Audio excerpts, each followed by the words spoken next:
धन्यवाद। आप हमेशा इतना लंबा चौड़ा परिचय देती है, मैं चने के झाड़ पे चढ़ते जा रही हूँ। नमस्कार। आप इतने सारे लोग आज हैं, बहुत खुशी हुई आप लोगों को यहाँ देखकर, और जो लोग हमसे पहले दिन से जुड़े हैं, बहुत बहुत वेलकम आप लोगों का, और आप लोगों का बहुत स्वागत।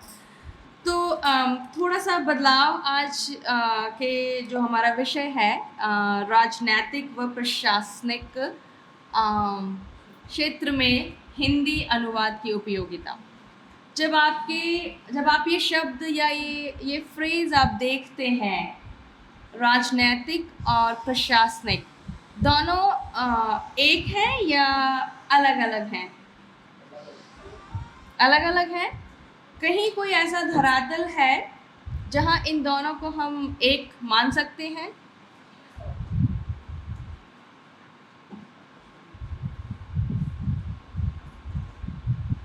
नमस्ते रोशन जी, कैसे हैं आप?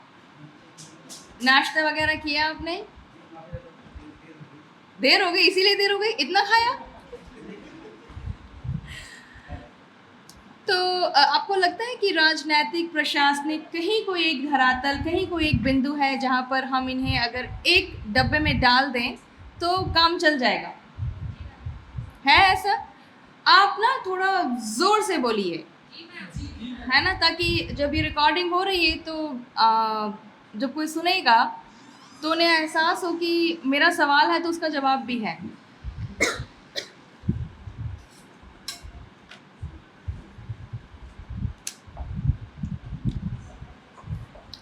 और जो लोग आज पहली बार आए हैं, मैं ये स्पष्ट कर दूं कि जो वर्कशॉप्स या इस तरह की चीज़ें होती, कॉन्फ्रेंसेस वगैरह, वहाँ पे आपको सिर्फ एक कतरा, एक कण मिलता है आपकी जर्नी का, आपके सफ़र का, आपकी यात्रा का। यहाँ से आप थोड़ा सा लेकर के जाएंगे और उसमें अपना जोड़ने जाएंगे। उस जोड़ने से जो बड़ी चीज़ बनेगी वो हमारा उद्देश्य है। तो यहाँ पर आप सुनिए और फिर समझने की कोशिश कीजिए और फिर उस पर अपने विचार उसके आसपास बुनने से ही हम सफलता की ओर बढ़ेंगे, और वही हमारा प्रयोजन भी है और उद्देश्य भी है। तो बात हो रही थी कि राजनीतिक और प्रशासनिक कहीं एक धरातल पर एक जगह आ सकते हैं, और आपने कहा जी आ सकते हैं। तो उदाहरण बताइए मुझे, कहाँ आ सकते हैं?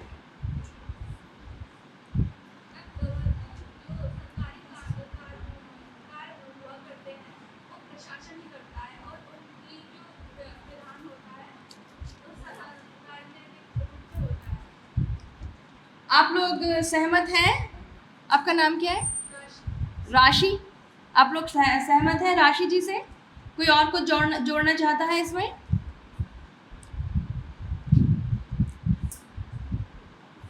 मैम ये हो सकता है कि कोई भी लीडर है वो पार्टी का हो सकता है, लेकिन उसके जो स्पीचेस हैं वो उसका प्रशासनिक को लिखता हो। बिल्कुल बिल्कुल। कोई कॉम्बिनेशन। तो जो प्रशासन है वो राजनीति का भी हिस्सा है। राजनीति में प्रशासन भी है। प्रशासन का मतलब क्या है अंग्रेजी में? राजनीति में नहीं होता है एडमिनिस्ट्रेशन, तो कहीं ना कहीं एक तरह से जुड़े हुए हैं, राइट? उसका एक भाग ही। आप लोग ये सोचिए कि बहुत पिछले एक आध घंटे से मैं इस विषय पर सोच रही हूँ, और वही मैं आपसे उसी पर बात कर रही हूँ, और जैसे हम बात कर रहे हैं वैसे वैसे चीज़ें आती जाएंगी। तो आपको ये भरोसा होना चाहिए कि कोई भी चीज़ हो, आप तैयारी आपकी होती है, लेकिन कभी ऐसा भी हो सकता है कि आपकी तैयारी आपके काम ना आए, आपको कुछ और करना हो, तो अपने आप पर एक भरोसा होना चाहिए, और मैं उसका जीवंत उदाहरण हूँ यहाँ अभी जो मैं कर रही हूँ। तो प्रशासन में अगर हम पहला नज़र डालें, पहली वाली नज़र डालें, तो आपका ध्यान कहाँ जाता है? What is administration? जी ओके। सबसे पहला ध्यान आपका वहीं जाता है, IAS IPS, which is fine. No answer is wrong answer, ठीक है? और and no question is stupid question. तो आप कुछ भी पूछ सकते हैं, आपका जवाब कुछ भी हो सकता है। कुछ और? एडमिनिस्ट्रेशन जी, अनुशासन,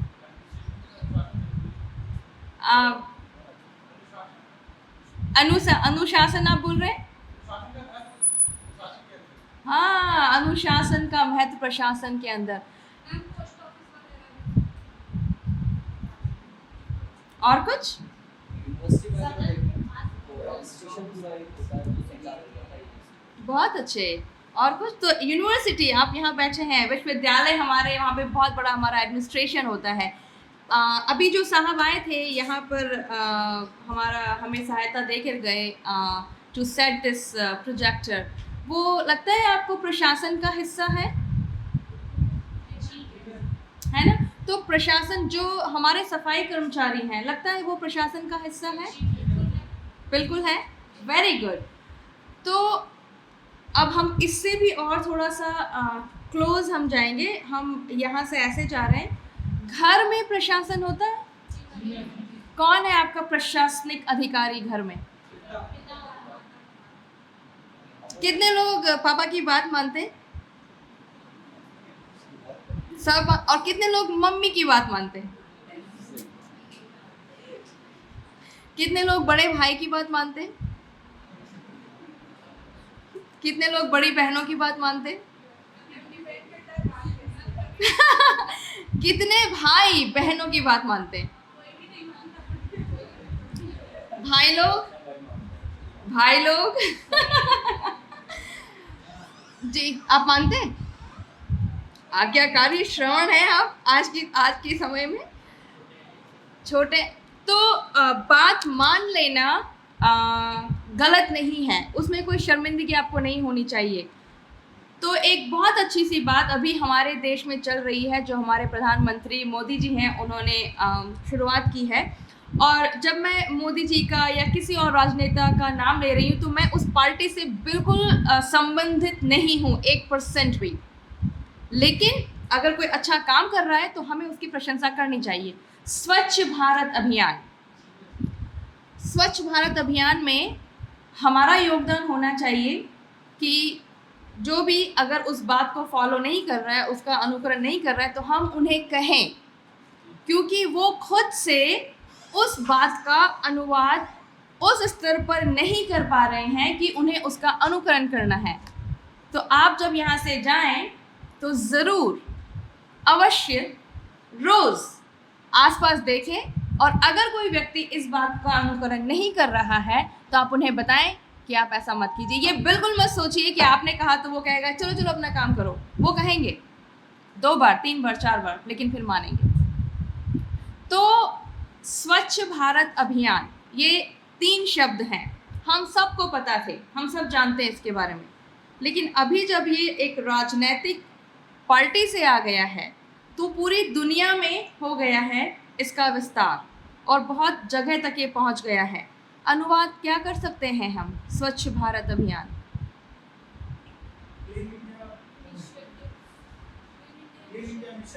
ओके, आप लोग अगर आपके पास कोई नोटपैड या कुछ है तो उसमें ये लिखते जाइए। जो कोई हम छोटे वाक्य या वाक्यांश अगर हम लिख रहे हैं तो उसका अनुवाद आप कैसे करेंगे। तो स्वच्छ भारत अभियान हमारा एक है। जब हमारा आखिरी दिन होगा तो हम ये सारी शब्दावली वहाँ फिर से प्रयोग कर सकते हैं। ठीक है, स्वच्छ भारत अभियान। कोई आपने कहा क्लीन इंडिया, उसके क्लीन इंडिया मिशन। ओके, ठीक है, आपने क्या कहा? Clean India mission. So everybody agrees with clean India mission. हाँ, इनिशिएटिव बोलेंगे तो पहल हो जाएगा। ठीक है, ओके। मूवमेंट कहेंगे तो क्या होगा? Clean India movement. तो आंदोलन में हम मिशन के नहीं कर सकते। कैंपेन, कैंपेन क्या है? आंदोलन। अभियान कैंपेन है, अभियान कैंपेन है। मिशन क्या है फिर?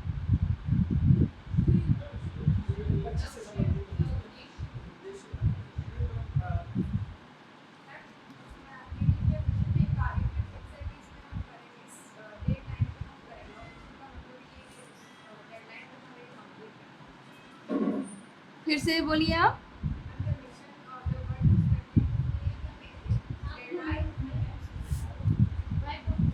मिशन में एक डेडलाइन है, ये आप कह रही हैं?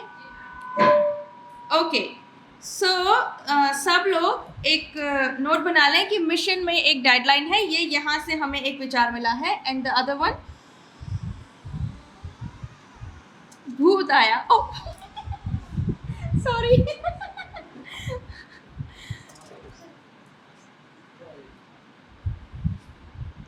Okay, go ahead please, complete.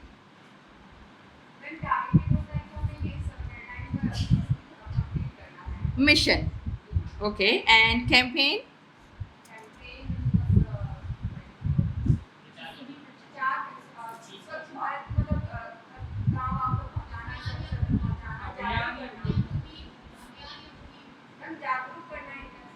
Campaign आपका कनेक्टेड है जागरूकता से, ये आप कहना चाह रही हैं। सब लोग उन्हें सुन सकते हैं, सब लोग सहमत हैं? आप सबके पास माइक्स हैं, आप अपने अपने माइक्स ऑन कर लें और प्लीज़ अपनी प्रतिक्रियाएं दें, क्योंकि जो अनुवाद की हम बात कर रहे हैं यहीं से शुरू हो रहा है कि एक व्यक्ति सोचता है वो मिशन है, एक व्यक्ति सोचता है वो कैंपेन है। हम अभियान की बात कर रहे हैं, हम आंदोलन की बात कर रहे हैं। जी जी,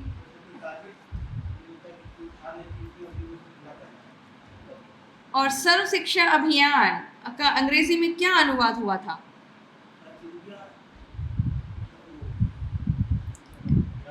किसी को याद है? सर्व शिक्षा अभियान। एक था ना, सब पढ़ें सब बढ़ें। वो इसी से मिलता जुलता था। ओके, खड़े हो जाइए, आपका द्वंद्व शुरू हो गया।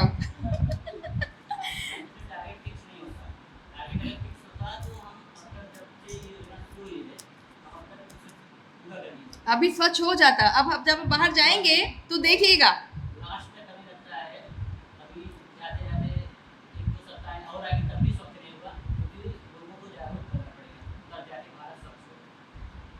कैंपेन का समय एक निश्चित सीमा तक तय होता है या वो भी चलती रहती है?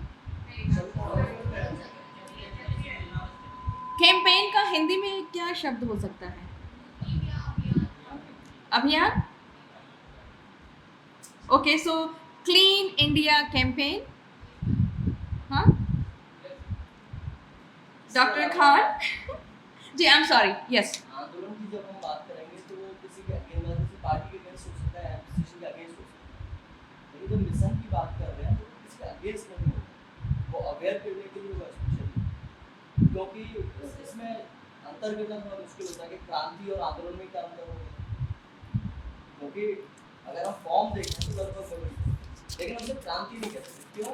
1857 के बाद क्रांति कही जाती है, आंदोलन नहीं कहा। तो इसी तरीके से अगर हम आंदोलन का और उसका मिशन का देखें तो ये अंतर रहेगा कि हम अवेयर कर सकते हैं। हालांकि आंदोलन जब हो रहा होता है तो उसमें भी अवेयर करते हैं। क्रांति के संबंध आमूल परिवर्तन से होता है। तो कल हम लोग एक कविता का अनुवाद कर रहे थे और सबके अपने अपने अलग अलग विचार थे। जब हम अनुवाद की बात करते हैं तो यही चीज़ें आपके दिमाग में आएंगी कि एक शब्द है, उसका सटीक अनुवाद हम क्या कर सकते हैं, वो आपको सोचना है। शुरुआत जब करेंगे तो ये बिल्कुल तय है कि वो होगा कि शुरुआत में जो आपने शब्द लिया है वो आपका शब्द वहाँ नहीं रहेगा, क्योंकि जो उसके आसपास की चीज़ें हैं वो तय करेंगी कि आपको कौन सा शब्द वहाँ लेना है। एक शब्द बहुत बड़ा काम कर सकता है, अच्छा या बुरा। जैसे वो था ना नाना पाटेकर का डायलॉग, एक मच्छर, क्या था? एक मच्छर, है ना? यहाँ तो कितने सारे हैं। तो उसी तरह से एक शब्द आपका एक शब्द आपका बहुत सी चीज़ें बदल सकता है, बना सकता है। अभी हम अभियान पर थे, स्वच्छ भारत आंदोलन, स्वच्छ भारत अभियान है, आंदोलन है, अभियान है। फिर हम आंदोलन पर आ गए, फिर हम क्रांति पर आ गए, मिशन, कैंपेन, मूवमेंट, ये सारी चीज़ें हैं। डॉक्टर खान, सॉरी, आपका mic. when we say campaign in English, if we depend on the Sanskrita is Hindi, Abhiyan would be closer equivalent of me. Whereas Muhim is also another word that is there in trend and is freely used both in Hindi and Urdu. So depending on the nature of the work that is being carried out, whether it is top down or it is bottom up, what are the people involved at the spatial temporal level? I think I'm allowed.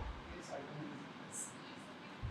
So these words would be sorted accordingly, depending on various factors.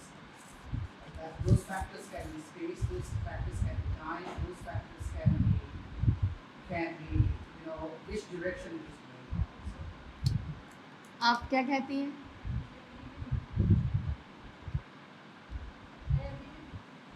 Mic में बोलिए.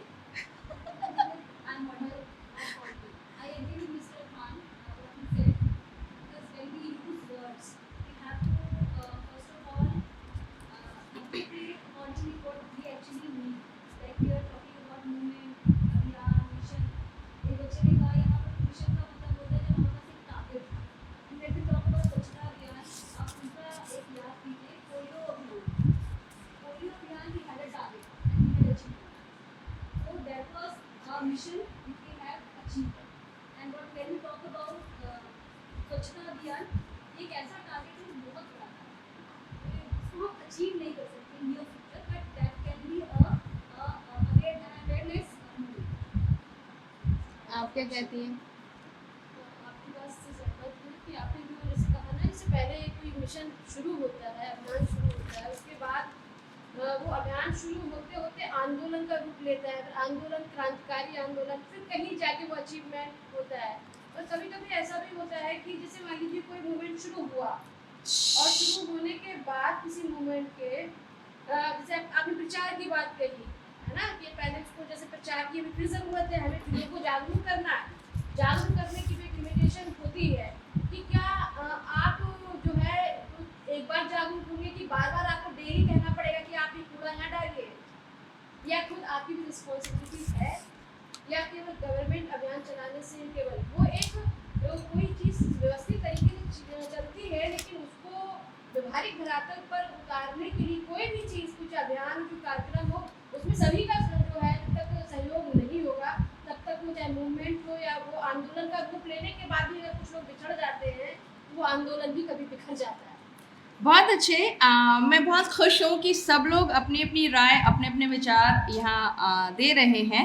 और ये हमारी एक मुहिम है, हमारा एक अभियान है अनुवाद की दुनिया में जाने का, कि अनुवाद करते वक्त हमें क्या क्या चीज़ें ध्यान में रखनी है, क्या क्या हमारी परेशानियाँ हो सकती हैं. तो ज़रूर ध्यान रखिए कि आप दूसरे लोगों से बात कीजिए, तो आपका जो विचार का डब्बा है वो खुलेगा. अभी आप देखिए क्या क्या चीज़ें आपके दिमाग में आने लगी है. What is about the word about movement, clean India movement, यही है clean India mission, clean India movement, clean India campaign. मैंने कुछ अखबारों में या कहीं वेबसाइट्स पर पढ़ा है, तो बहुत जगहों पर स्वच्छ भारत अभियान को स्वच्छ भारत अभियान ट्रांसलिट्रेशन में भी लिखा पाया है. तो अब ये एक ऐसा शब्द हो गया है कि वो दुनिया भर में लोगों तक उसी तरह पहुंच रहा है, और धीरे धीरे उसका जो अनुवाद है वो इतना ज़्यादा उन लोगों में कॉपी पेस्ट हो गया है कि शायद 20 साल के बाद हमें स्वच्छ भारत अभियान को क्लीन इंडिया मिशन कहने की ज़रूरत ना पड़े. जैसे हमारा समोसा, अब समोसा सब जगह हो गया है, चटनी सब जगह चटनी हो गई है, अब उसको बताना नहीं कि पेस्ट ऑफ समथिंग है ना, वो चटनी हो गई है, वो ऑक्सफोर्ड में आ गया है.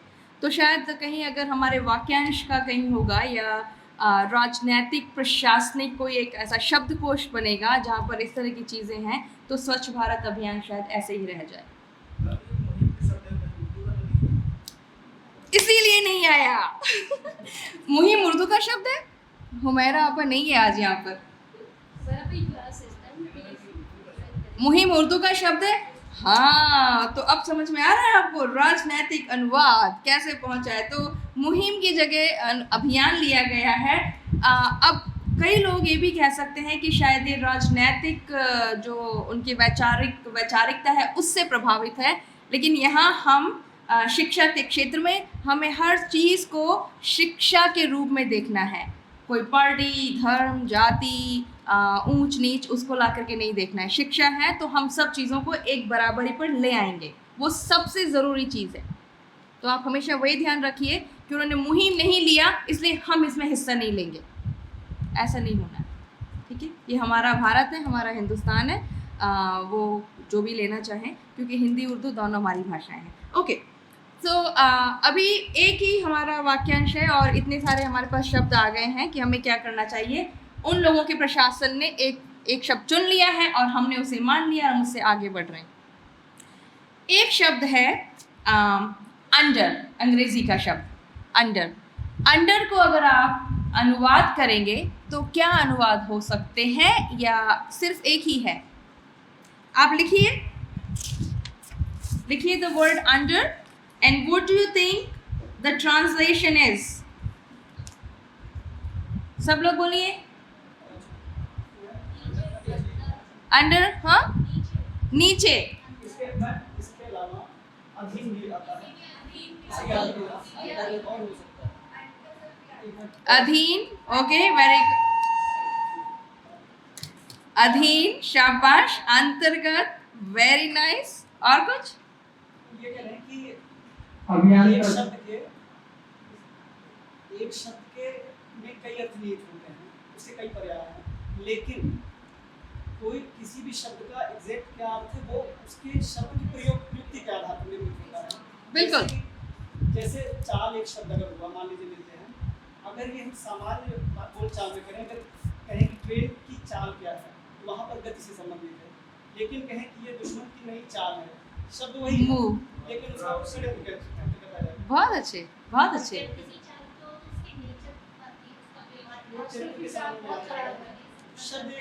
चलन बहुत खराब। आप लोग यहाँ आ जाइए, मैं वहाँ बैठ जाऊँ।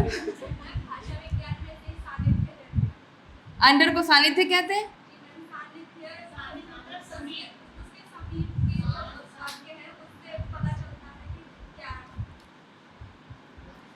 मुझे इतनी हिंदी आती है अभी भी, सानिध्य और समीप को मैं उसमें फर्क कर सकती हूँ जी। लेकिन सानिध्य जब हम प्राप्त करते हैं उसमें हम अंडरलाइन नहीं होती, प्राप्त करने की कोशिश करते हैं। ओके,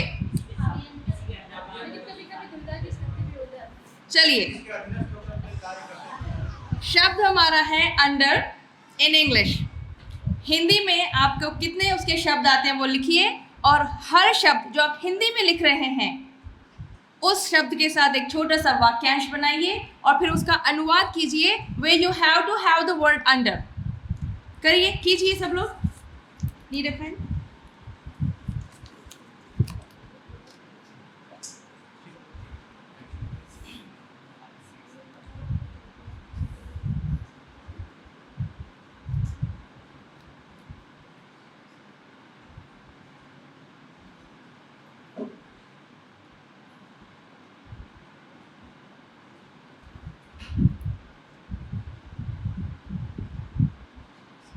कुछ कहना है आपको?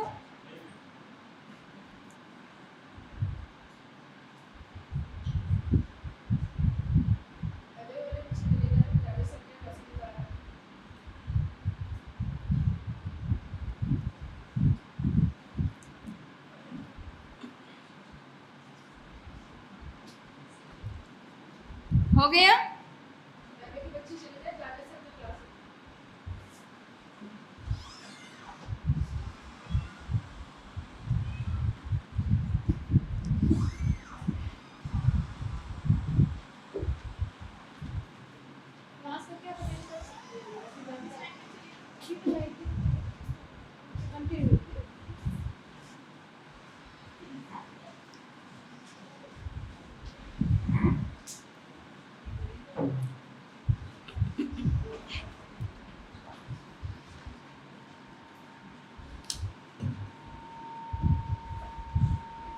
चलिए तो कुछ उदाहरण ले लें जी।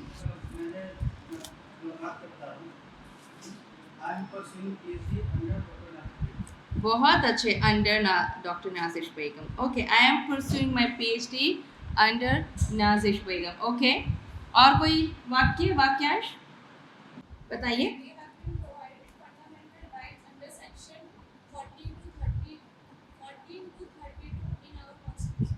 Under section XYZ. Very good. Okay. The classification of language is under the impression of the Iranian heritage. Under the impression, बहुत अच्छे। और कोई आपने शब्द बताए थे अंतर्गत, सानिध्य, समीप, उसके हिसाब से कोई वाक्य बना आपका? Under the novel, what we write? Say it again. Under the novel. Under the, Novel. I'm sorry, I'm hard time. Under the Novel. novel. Okay. What we write? What we write. Okay. ठीक है, और कुछ?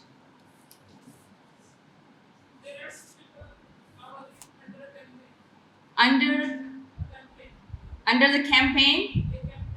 अच्छा, okay, under the campaign there are 6 people under the campaign. Okay, under, ये आपको सही sound करता है? Under the campaign 6 people under the campaign, ये तो मेरे ख्याल से नहीं है। in the campaign हो सकता है, with the campaign हो सकता है ना?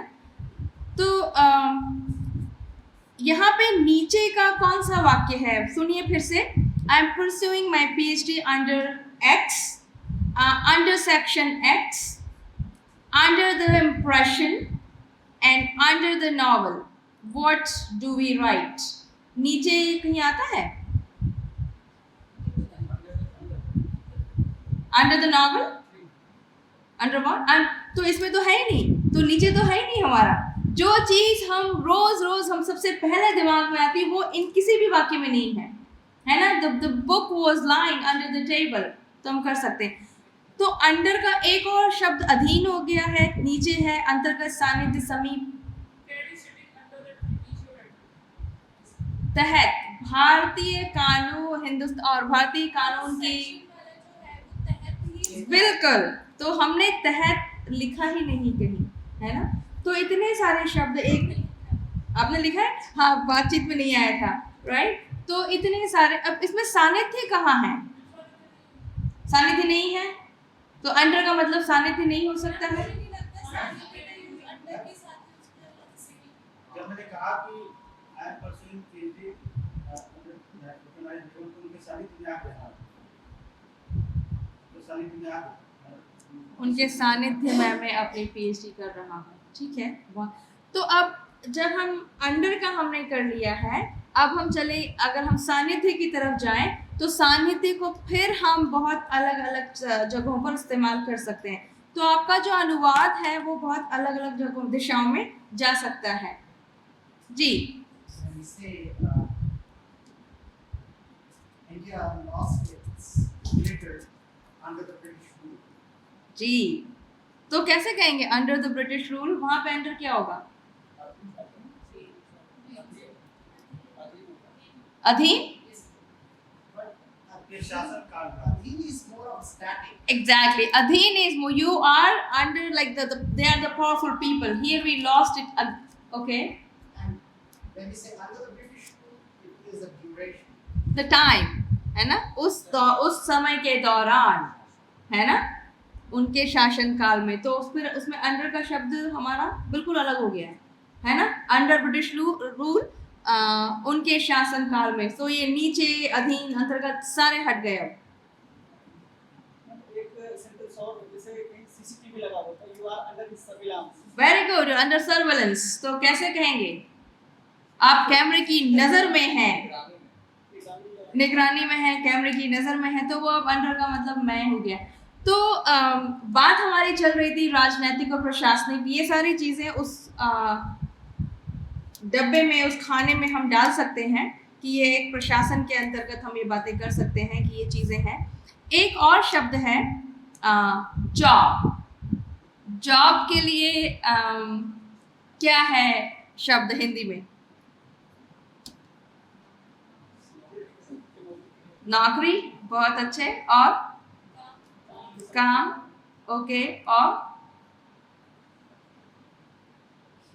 अरसलान जी आप भी बोल सकते हैं। Ma'am responsibility. हाँ बहुत अच्छे, जिम्मेदार, दिस इज माय जॉब, शाबाश, जिम्मेदारी, ओके। जिम्मेदारी का हिंदी का शब्द क्या है, मतलब संस्कृत वाला? उत्तरदायित्व और दायित्व। दायित्व नहीं है,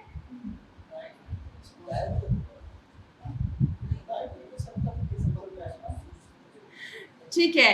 तो ये शब्दों की लड़ाई जब आप अनुवाद शुरू करेंगे तब कीजिएगा अपने आप से और आसपास के लोगों से, अपने शिक्षकों से।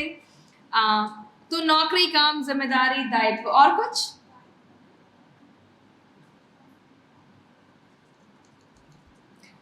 तो मेरी एक विद्यार्थी थी जो पीएचडी कर रही थी और वो गैर भारतीय मूल की है, तो जो दूसरा शब्द गोरा, गोरी से कहते हैं, वो थी। और उनका कोई काम था, उन्होंने पूरा नहीं किया।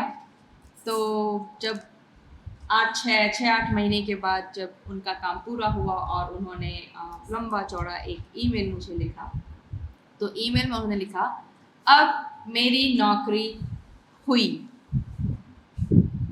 तो क्या कहना चाह रही थी वो मुझसे?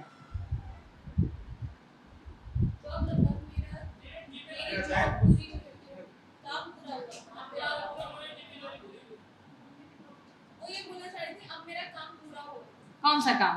तो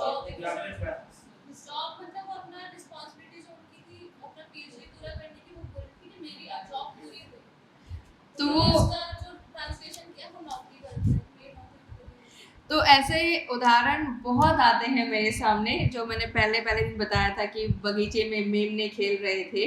तो उसी तरह से तो अंडर का भी यही था कि लोग डिक्शनरी में देखते हैं तहत, तो वही था, टेबल के तहत किताब है।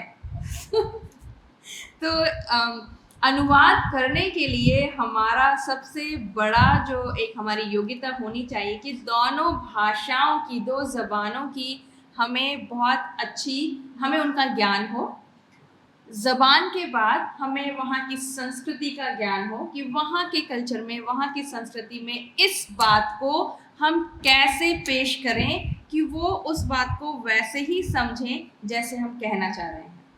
तो ये कुछ उदाहरण मेरे दिमाग में आ रहे थे जब राजनैतिक प्रशासनिक बात आई। एक शब्द है मेमोरेंडम। हिंदी में राजनीतिक पार्टियां जो हमारी हैं उसके लिए कोई शब्द इस्तेमाल करती हैं, होता है? प्रतिज्ञापन, आप कहना प्रतिज्ञापन, ओके। और कुछ?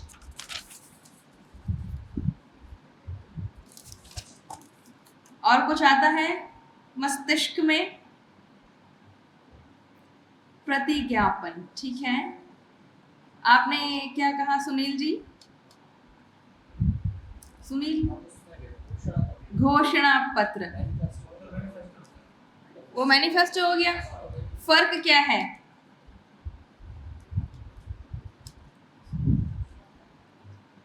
तो ये आपकी सोच, यहाँ आपको अनुवाद आपको यहाँ लाएगा कि आपको सोचना है कि मैनिफेस्टो है या मेमोरेंडम है। मैनिफेस्टो और मेमोरेंडम में अंतर यही है, मैनिफेस्टो किसी एक विचारधारा को या किसी इसको व्यापक फल पर व्याख्यात करने के लिए होता है। जैसे छायावाद का मैनिफेस्टो जो भूमिका लिखी है, वो उसकी छायावाद का मैनिफेस्टो कहा जाता है। लेकिन मेमोरेंडम जो है वो किसी एक व्यक्ति या किसी संस्था के किसी अधिकारी के विरुद्ध जारी किया जाता है, किसी बड़े अधिकारी द्वारा। अच्छा, मेमोरेंडम किसी उद्देश्य के तहत अगर किसी में मतलब जो वरिष्ठ या उसी अधिकारी हैं उनसे जब हम कुछ मांग को लेकर के जो देते हैं वो उसके संबंधित है। तो जो राजनीतिक पार्टियां एक अपना वो लेकर आती हैं एक लिटरेचर जहाँ होता है कि हम 5 वर्षों में हम ABCD हम कर लेंगे, उसे हम क्या कहेंगे, मैनिफेस्टो या मेमोरेंडम? मैनिफेस्टो कहेंगे उसे हम। तो आपने कोई पढ़ा है मैनिफेस्टो, कोई आपने घोषणा, तो उसे घोषणा पत्र कहेंगे या प्रतिज्ञापन? तो घोषणा पत्र के लिए मैनिफेस्टो है, मेमोरेंडम के लिए क्या है फिर? ज्ञापन है? ज्ञापन कोई उदाहरण दीजिए मुझे कि ये ज्ञापन है। सुन पढ़ा है मैंने, उनका ज्ञापन जारी हुआ है जी। साथ उन तभी से मिले और उन्हें ज्ञापन पेश किया। इन मुद्दों को लेकर के उन्होंने रजिस्ट्रार के सामने या विषय समक्ष ज्ञापन किया। कोई उदाहरण है आपके पास जहाँ कहीं आपने पेश किया हो या कहीं पढ़ा हो, कहीं मिला हो आपको?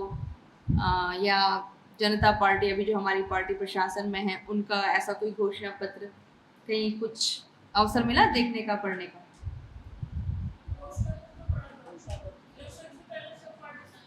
पढ़ा था, ज़्यादातर तो मैं सुना गया है। सुना गया है। तो सुना, आपने सुना कैसे? कहीं लिखा था फिर आपने सुना? जैसे लेक्चर्स के दौरान हाँ। स्पीचेस में ही ज़्यादातर कई घोषणाएं की गई, जिसको लेकर उनकी अब तक आलोचना भी होती रही है। तो किसी ने कहीं लिखा और वो आप तक पहुंचा, तो किसी ने अगर हिंदी में लिखा है और उस दूसरे व्यक्ति ने अंग्रेजी में उसको बताया है, तो वो एक तरह से उसका अनुवाद करके बताया कि ये लिखा गया है। हिंदी में अगर कोई बता रहा है तो वो शायद वर्ड टू वर्ड ना पढ़े, वो अपनी तरह से उसको अनुवाद करके आप तक पहुंचाएगा। जब आप ये घोषणा पत्र जैसी चीज़ें या उनके जो मुख्य विषय हैं या मुख्य पॉइंट्स हैं, बिंदु हैं, जब आप न्यूज़ में देखते हैं, समाचार में देखते हैं, तो वहाँ पे अंग्रेज़ी में लिखा भी आता है या उसका सबटाइटल्स जो होते हैं वो भी उसमें वहाँ होते हैं। तो आपको लगता है कि सबटाइटल्स अनुवाद का हिस्सा है? जी। जैसे घोषणा पत्र सीधे सीधे वहाँ ना होते, जो वो कोई पार्टी अपना विज्ञापन देती है, बहुत हुई महंगाई की बात, अब की बात, वो जो विज्ञापन सामने दिख रहा है वो भी एक तरीके का उनका घोषणा पत्र ही है। मतलब इसके अंतर्गत ही वो, क्योंकि नीचे पार्टी का लेबल लगा हुआ है और वो अपनी बात रख रहे हैं सामने, माने ना माने वो बात नहीं लाते, लेकिन वो अपना मैनिफेस्टो जाहिर करते हैं। तो जो राजनीतिक और प्रशासनिक अनुवाद की हम जब बात करते हैं, तो राजनीति हमारे जो नेता लोग हैं उनका आंदोलन, अभियान, मेमोरेंडम, मैनिफेस्टो, उनके फ्लायर्स, उनके नारे, उनकी पार्टी के चिन्ह, सारी चीज़ें यहाँ हैं। हमें क्यों आवश्यकता है उन्हें उनका अनुवाद करने की? क्योंकि वो हमारे जीवन को प्रभावित कर रहे हैं और जब तक हम उनके इरादे नहीं समझेंगे तब तक हम कैसे उनसे संवाद करेंगे या फिर उनके पक्ष में या उनके विपक्ष में अपनी राय रखेंगे। इसलिए अनुवाद करना है। अनुवाद एक बहुत छोटा मैं बता रहा हूँ कि उनकी समझ को, मान लीजिए कि अगर ये हिंदी भाषी क्षेत्र में उनकी भाषा हिंदी में ज़्यादा प्रयोग है, लेकिन अगर साउथ में पहुँचते हैं तो जो यहाँ की जो हिंदी भाषी जो नेता है वो वहाँ पहुँचकर उनकी बातें जो होंगी वो वहाँ बंदित होकर वहाँ के लोगों तक पहुँचेंगी। बहुत अच्छे। तो वहाँ पर किस रूप में पहुँचेंगी, फिर वो वहाँ पर बात भूमिका बढ़ जाती है। तो उस विचारों के आधार पर वहाँ पर सब लोग सहमत हैं? जैसे कि राजनीति मनुष्य के जीवन को सबसे ज़्यादा प्रभावित करती है और समाज जी। तो अगर देखा जाए, अगर कोई ब्रज या भोजपुरी का कोई किसान है और तो जाता है कोर्ट में वकील चल रहा है, वो कुछ नहीं समझेगा। तो उसको ट्रांसलेशन आवाज नहीं आ रही पीछे, माइक में बोलिए।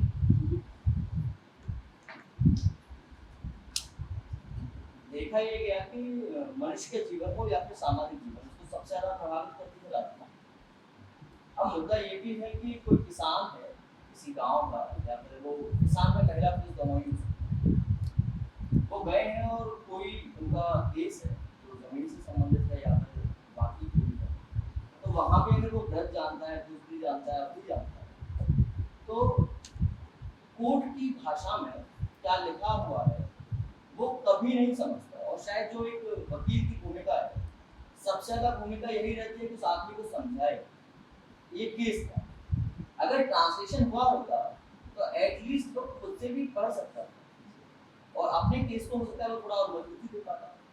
तो इसलिए अनुवाद की मतलब प्रशासनिक क्षेत्र में बहुत ज़्यादा हर क्षेत्र में आवश्यकता है। अगर आप कहते हैं स्वच्छ भारत अभियान, आप किसी को कहेंगे यहाँ सफाई रखनी है, हमें सेम बात है, हम वही कह रहे हैं, सफाई का शब्द का इस्तेमाल कर रहे हैं। ये एक लोगो हमने ले लिया है अभी का, क्योंकि ये बहुत ज्वलंत उदाहरण है अभी हमारे हिंदुस्तान में। तो आपने बिल्कुल सही फरमाया कि जो यहाँ हो रहा है हमारे भारत में भाषाओं की इतनी विविधता है कि उस बात को, उस संदेश को हर जगह पहुंचाने के लिए अनुवाद एक सेतु का काम करता है, एक माध्यम है कि आपकी बात यहाँ से वहाँ स्मूथली पहुंच जाती है। और फिर जो दूसरे भाषा के लोग हैं, अगर वो अपना योगदान देना चाहते हैं तो उनकी वैचारिक प्रक्रिया का प्रारंभ वहीं से होगा कि वो खुद पढ़ के या उन्हें कोई समझाए कि इसका मतलब ये है। ठीक है। मैम एक बात ऐड करना चाहूँगा, जैसे मैम और भी कंट्रीज में इंडिया के लोग रहते हैं, तो अगर आप उसे अनुवादित करेंगे तो वहाँ के लोग भी समझ सकते हैं कि इंडिया में क्या हो रहा है, उन्हें पता लगेगा कि उनके मुल्क के हालात किस तरह हैं, क्या चीज़ें चल रही हैं। बिल्कुल बिल्कुल। तो हमारा अपना ही मुल्क इतना विविध है कि हमें यहाँ अनुवाद की आवश्यकता है, और फिर बाहर तो ऑफ कोर्स है ही। बाहर से अगर कोई आ रहा है आपके विश्वविद्यालय में, अलीगढ़ मुस्लिम यूनिवर्सिटी में कोई आ रहा है और अगर उन्हें कॉमर्स विभाग में जाना है, तो आपका जो कॉमर्स डिपार्टमेंट है वहाँ क्या लिखा है बाहर, ऑफिस के बाहर है कॉमर्स डिपार्टमेंट? क्या लिखा है? वाणिज्य लिखा है, वाणिज्य विभाग लिखा है। ओके, हिंदी में?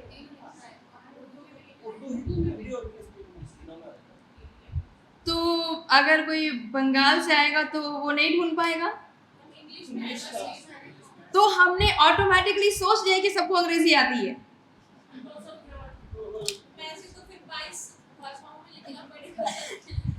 तो हमारे मुद्रा पर क्यों लिखा है, हमारे नोट पर? वो तो कोई नहीं पढ़ता है, वो तो पढ़ते भी नहीं है लोग। लेकिन सबके पास तो ऐसा जाता जरूर है, लेकिन कॉमर्स पढ़ने के लिए दुनिया के मतलब कितने ही कम प्रतिशत विद्यार्थी जो पढ़ते हैं, तो उनको उससे पढ़ाई से ज़्यादा मतलब नहीं होना चाहिए। सरकार भी चाहती है कि लोगों को पैसे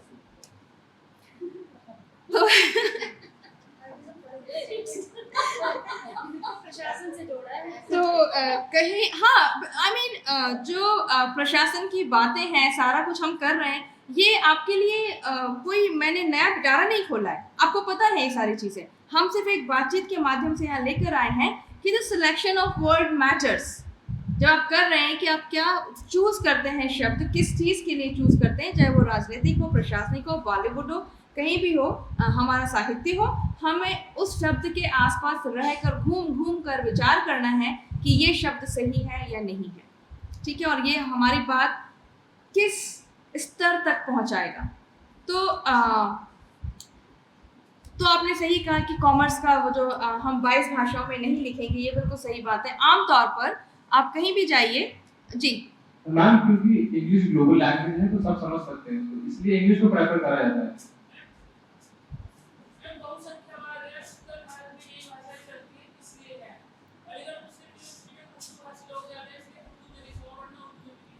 सही कह रही हैं आप, और आपकी बात बिल्कुल सही है कि आज के दौर में अंग्रेजी को हमने ग्लोबल भाषा हमने मान लिया है। अंग्रेजी ग्लोबल भाषा नहीं है। जब मैं पेरिस में थी, मैं ब्रेड नहीं खरीद पाई, उन्हें अंग्रेजी नहीं आती, वहाँ पे लोग अंग्रेजी नहीं बोलते हैं। ये सिर्फ यहाँ है, हिंदुस्तान, पाकिस्तान, दक्षिण एशिया में है कि अंग्रेजी को हमने यहाँ बिठाया है। जब तक हम आगे होकर हिंदी और उर्दू और हमारी भारतीय भाषाओं को आगे नहीं बढ़ाएंगे, अगर ये दरवाज़ा खुला है तो कोई भी आ जाएगा। इस दरवाजे को हम बंद रखेंगे तो वही लोग आएंगे जो इससे जुड़े हुए हैं और जिन्हें इस चीज़ से कुछ सीखना है। तो हमें अपना हिंदी का दरवाज़ा पूरा खोल देना है कि अंग्रेज़ी नहीं आए, बस हिंदी हिंदी हिंदी हिंदी हिंदी आती रहे।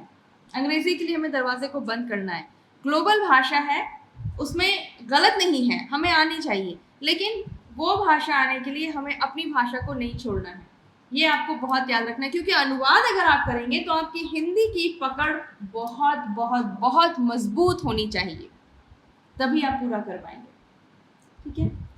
इसमें मैम ये भी होता है कि यहाँ पे सेंट्रल यूनिवर्सिटी में तो सभी स्टेट या फिर कंट्रीज के स्टूडेंट होते हैं, और स्पेशली अलीगढ़ में है या फिर उर्दू जबान के लिए जानी जाती है, तो उर्दू, इंग्लिश और हिंदी तीन हो गया।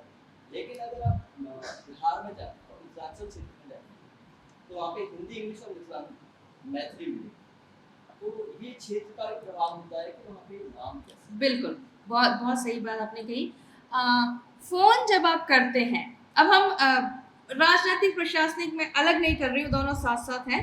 फ़ोन की जो हमारी सेवाएं हैं यहाँ पर, आप जब फ़ोन करते हैं और अगर आपका फ़ोन जहाँ भी आप कर रहे हैं वहाँ पर रिसीव नहीं होता है, मैसेज आता है कुछ, क्या आता है? तो वो राजनीतिक है प्रशासनिक है? और किसने उन्हें बताया कि उन्हें ये करना है?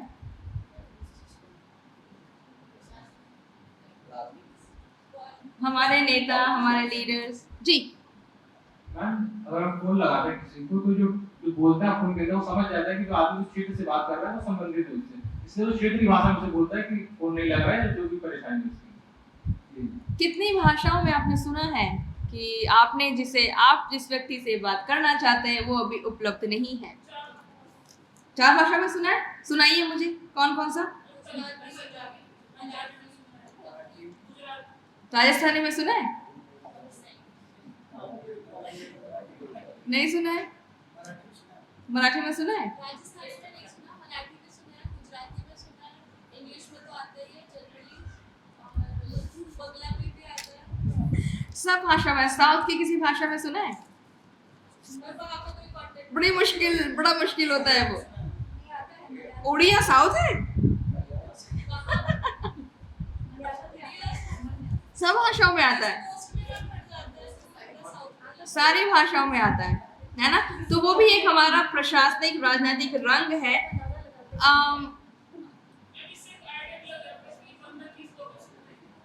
हाँ, तो ये पुलिस जो है वो चोर को पकड़ने के लिए बहुत अच्छी चीज है ना, ये हमारा प्रशासन।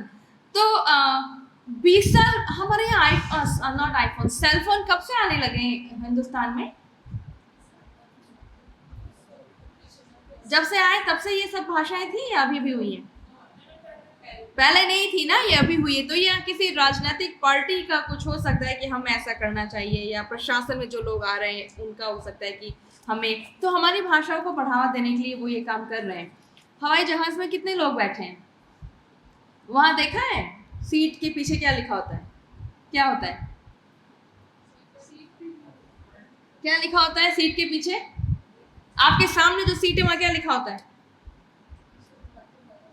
कुर्सी की पेटी बांध कर रखिए। व्हाट इज पेटी? पक्का? दादी की पेटी में क्या क्या चीजें हैं? बेल्ट है दादी का। एरिस्टोक्रेट सफारी, कौन सा बॉक्स है वो? हाँ, सूटकेस। कौन सा सूटकेस है? एरिस्टोक्रेट का सूटकेस है, सफारी का सूटकेस है, कौन सा सूटकेस है?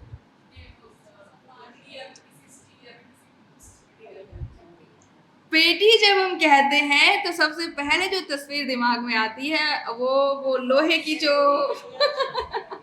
है ना, जिसमें बड़ी जोर से आवाज होती है खोलने बंद करने पर। तो अब पेटी हमारा बेल्ट हो गया है।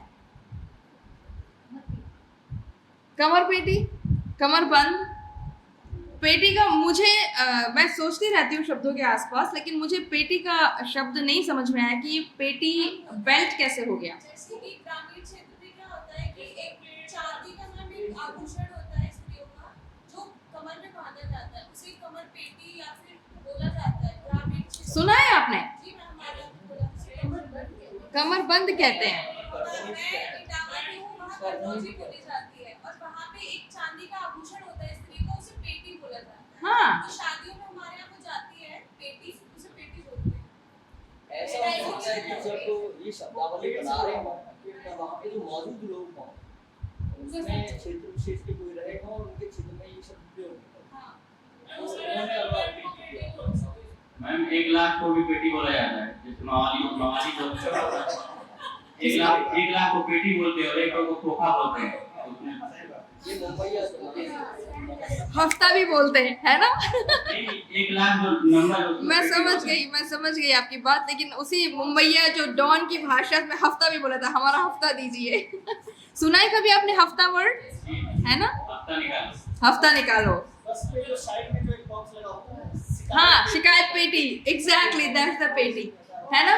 तो ये सारे हमारे प्रशासनिक जो बहुत छोटे छोटे हमारे आसपास के, जो पहले दिन मैंने कहा था we have to be aware and look around कि क्या हो रहा है क्या नहीं हो रहा है। पंखे का स्विच बंद करें। कभी देखा है लिखा हुआ आपने कहीं? अगर मुंबई में आप जाएंगे तो शायद आपको ट्रेन में या तो स्विच मिलेगा या पंखे बंद करें ऐसा कुछ मिलेगा। बट हाँ, बटन तो हिंदी नहीं है, हिंदी ही है, मान लें, ठीक है। शिवानी ने कहा मान ले तो मान लेते। हाँ, हिंदी में नॉर्मली यूज होता है, हिंदी में अक्सर इसका उपयोग होता है।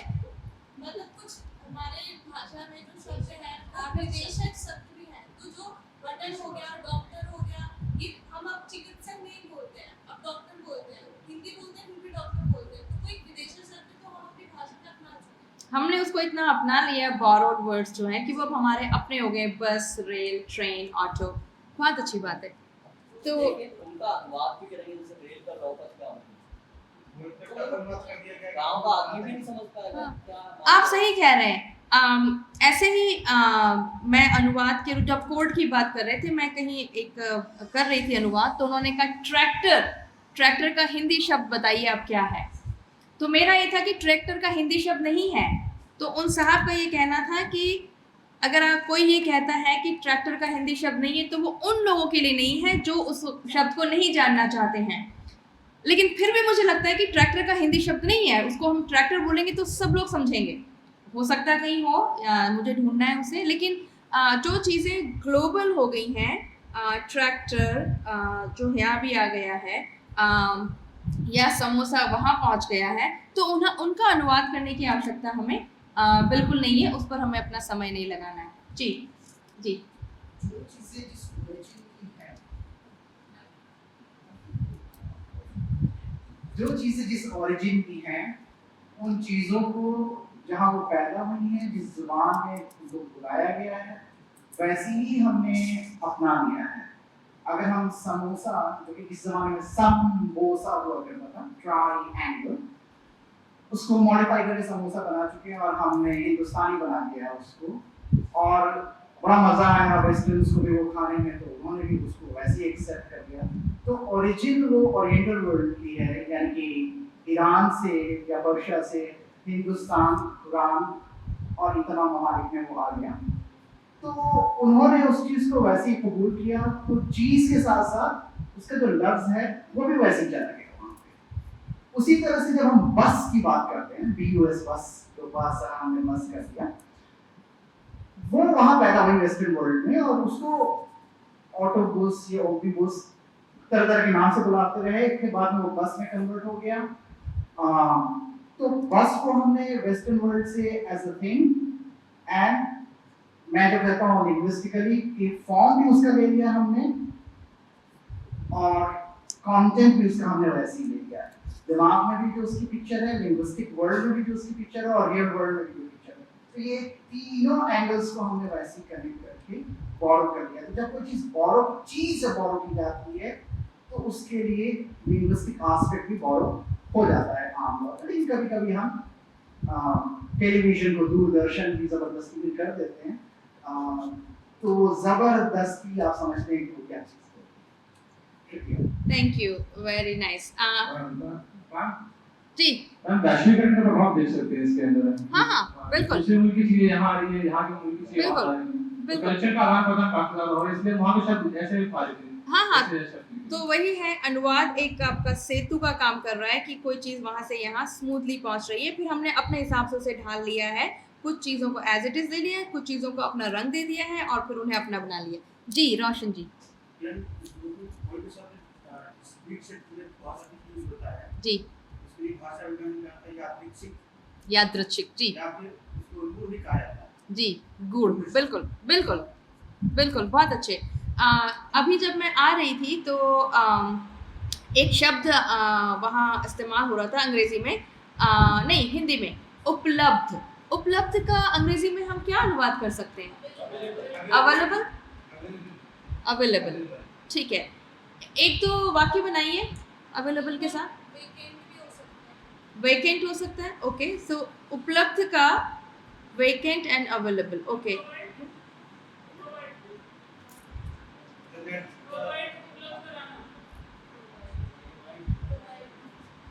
Provide, okay, provide, okay, we will provide this.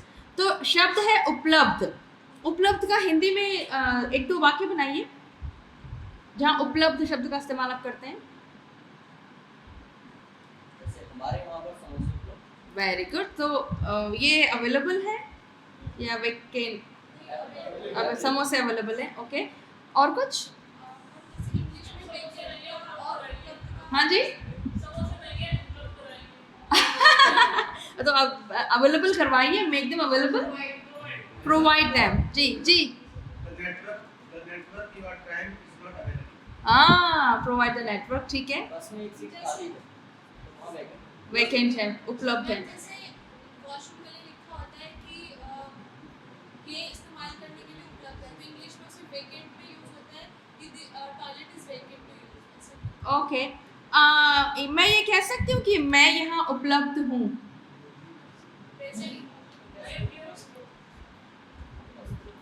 अगर आपका कोई सवाल है तो मैं उपलब्ध हूँ, मैं उपस्थित हूँ।